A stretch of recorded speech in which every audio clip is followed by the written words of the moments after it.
꽃피는 봄입니다.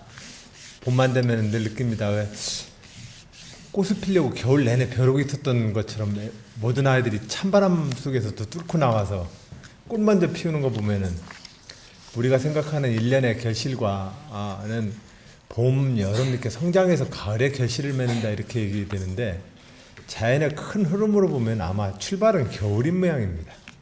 겨울에 출발을 해서 봄부터 이렇게 피는 거가 아닌가 싶습니다. 사실상 농사도 겨울에 씨 잘 준비해 놔야만 봄에 심듯이 모든 실질적인 준비들은 다 겨울에 되는 것 같습니다. 그런 점에서 보면 우리가 정말로 철이 안 들거나 이성적 분별력이 없거나 아직은 미몽기라고 생각하는 영유아기가 우리 인생에서는 가장 중요한 기인 것 같습니다. 그 기간을 어떻게 보내느냐가 봄에 온 저 들판을 수놓는 꽃처럼 그 색깔을 결정하고 그 종을 결정하는 것 같습니다. 그런 점에서 저는 오늘 이 자리를 통해서 우리가 좀 합의를 했으면 좋겠는 것이, 또 합의하고 또한 이렇게 목소리를 좀 모아봤으면 좋겠는 것이, 그 교육 중에서도 보육 문제에 대해서 국가의 책임과 사회적 책임을 조금 더 높여보자 이렇게 말씀을 드리고 싶습니다. 그리고 그것을 높이는 방향이 어떤 방법인가에 대해서 제도적 설계를 좀 잘 해야 될 것 같습니다. 우리가 지금 현재 복지국가로 가는 많은 그 전환기에 많은 정책들 논의가 있는데, 복지정책을 뭐 이렇게 많이 뭐 보편적으로 주냐, 뭐 선별적으로 주냐 이렇게 논쟁을 하는데, 그것보다도 한 국가를 하나의 가정이라고 치면 우리가 공동 부조를 통해서 이렇게 바닥을 깔아야 될 거, 장학 퀴즈로 치면 기본 점수로 줘야 될 영역을 몇 점으로 줄까, 이거 논의하는 거거든요. 그랬을 때 장학 퀴즈 옛날에 우리가 봤던 것처럼 뭐 100점을 기본 점수로 주든 200점을 기본 점수로 주든, 이 기본을 까는 이 제도 중에 가장 핵심적인 제도 중에 하나의 구성 요소가 뭐냐? 교육 중에서도 보육인데, 이 보육 문제는 보육료와 보육 정책을 시행하는 각종 기관에 대한 투자 부분도 있지만, 저는 가장 근본적으로는 엄마, 아빠, 엄마, 가정의 책임을 다할 수 있도록 사회가 아빠, 엄마한테 아빠, 엄마가 될 권리를 보장해 줘야 합니다. 실제로 아빠, 엄마로서 가장 중요한 순간에 아이들과 살부비면서 아빠가 된 행복감과 엄마가 된 행복감을 여유 있게 느낄 수 있는 가정이 많지가 않습니다. 저 또한 신혼 때 그랬습니다.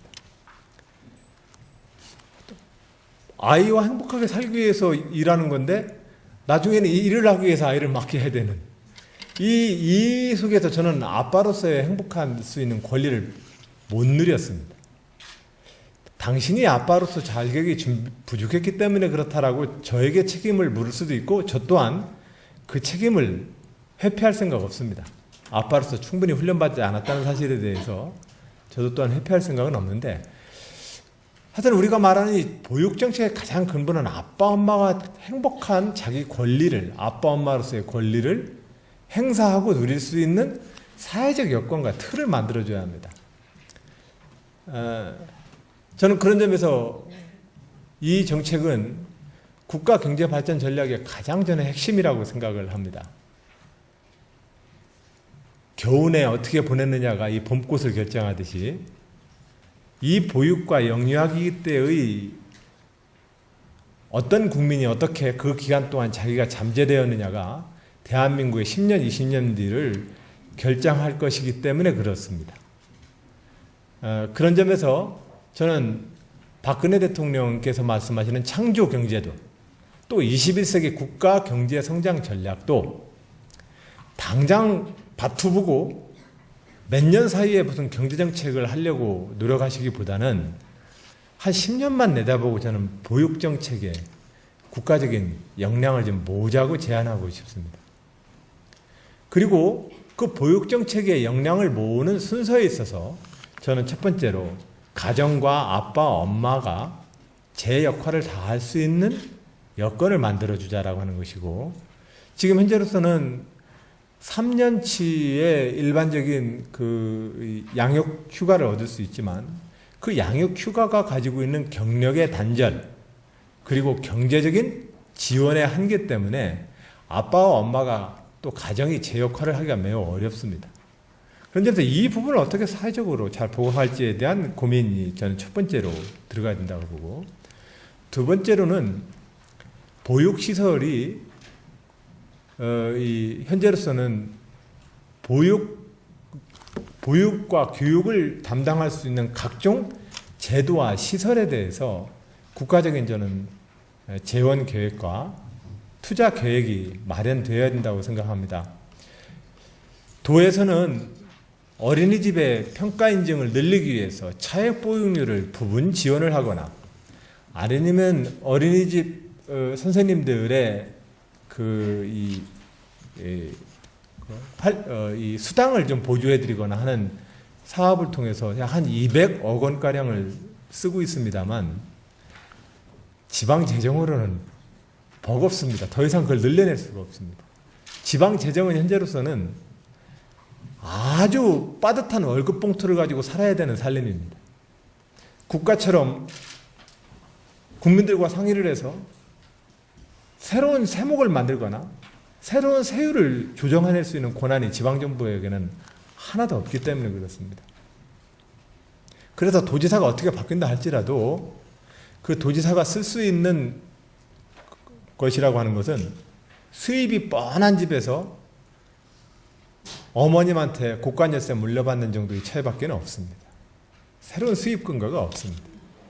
그래서 이것을 제가 지역에 다니면 젊고 개혁적인 도지사님, 왜 어린이집과 보육 투자에 대한 새로운 투자와 새로운 제도 혁신을 안 하십니까? 라고 저한테 요구하시는 많은 지역 부모 보육협동조합 또는 지역 타가운동을 하시는, 또 내지는 아주 평범한 어머님들로부터 그런 힐난을 듣곤 합니다.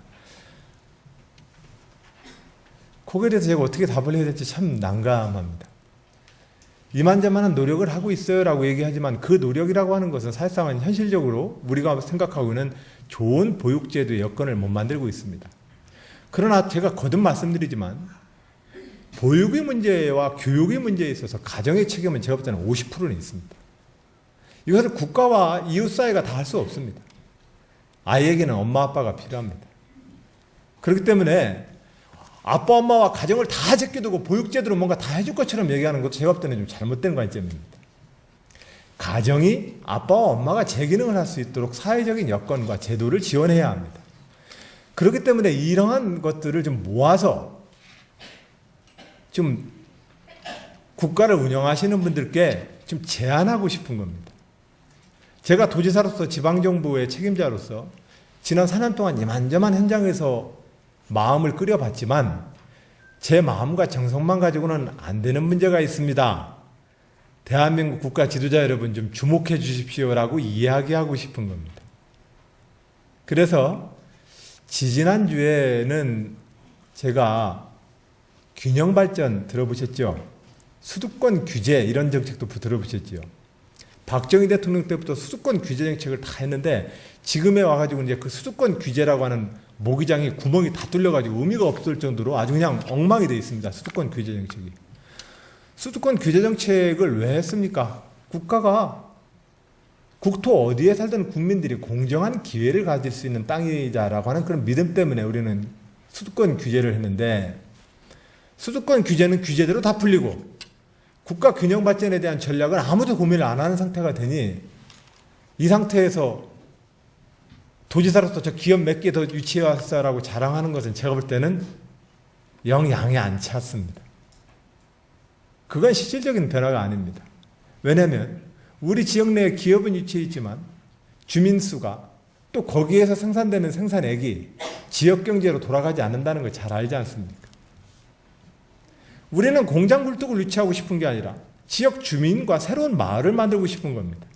그런데 공장 굴뚝만 유치해야 되고 마을은 형성이 안 된다면 그건 안 되는 거 아니겠습니까? 그래서 기업 투자 유치수, 경제 성장률 이런 얘기를 제가 굳이 안 하는 이유는, 그건 제가 바라고자 하는 최종 목표가 아니기 때문에 그렇습니다. 제가 원하는 건 대한민국 어디를 가나 좋은 마을과 살기 좋은 지역 공동체라고 하는 것들이 곳곳에 좀 많았으면 좋겠습니다. 그런 측면에서 신균형 발전 전략을 지난주에 저는 대한민국에 제안했는데 그 일환으로 오늘 보육정책의 문제에 대해서 대한민국에게 좀 문제제기를 같이 좀 해보려고 합니다.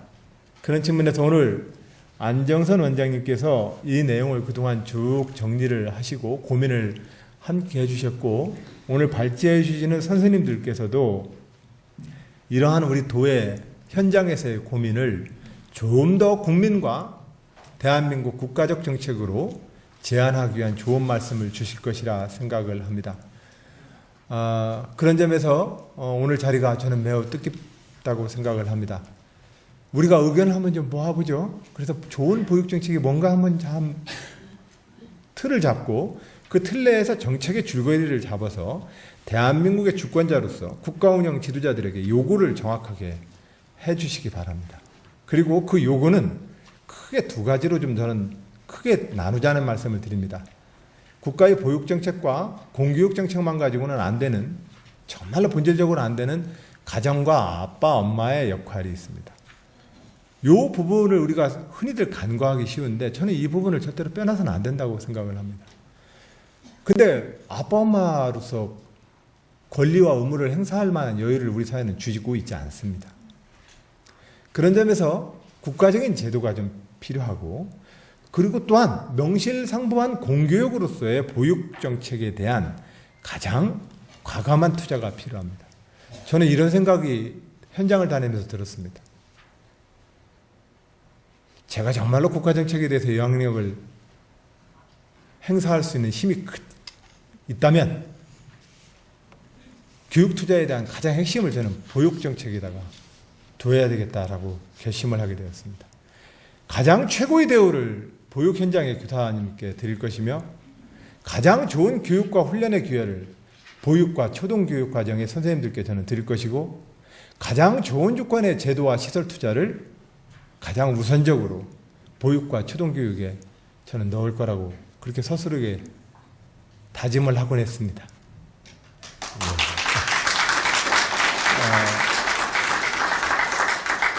그것이 더딘 것 같지만 가장 빠른 길입니다.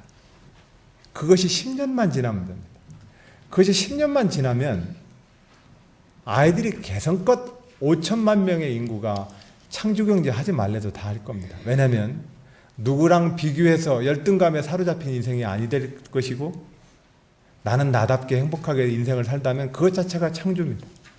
그러한 창조력이 진정한 의미의 아시아 시대에서의 대한민국의 경쟁력을 향상시킬 것입니다. 그것이 진정한 의미의 한류입니다.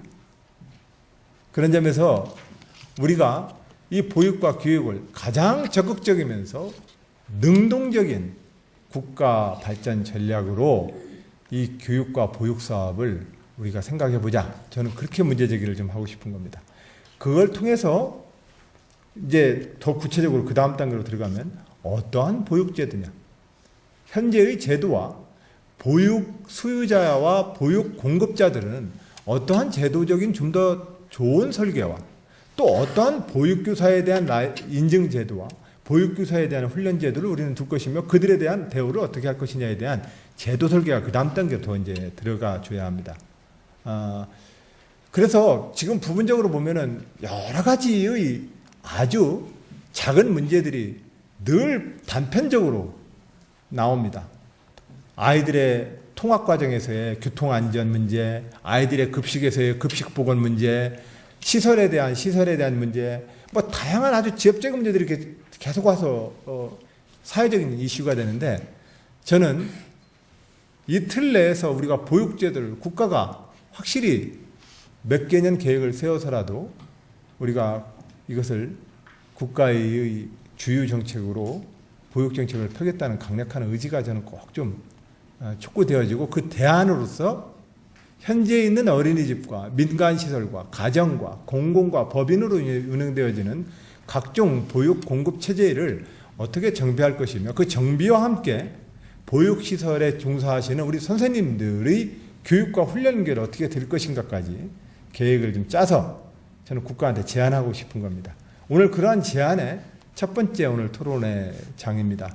이런 토론을 통해서 도가 한번 제안을 하고 그래서 국민들께 요구합시다. 그래서 이 문제를 한다면 국민 여러분 주머니 좀 더 각오돼 있으시죠 하면 아마 국민 여러분 다 각오돼 있습니다. 그런 측면에서 우리가 한번 좋은 제안을 좀 만들어 보자는 말씀 드리겠습니다. 선생님들 고맙습니다. 네.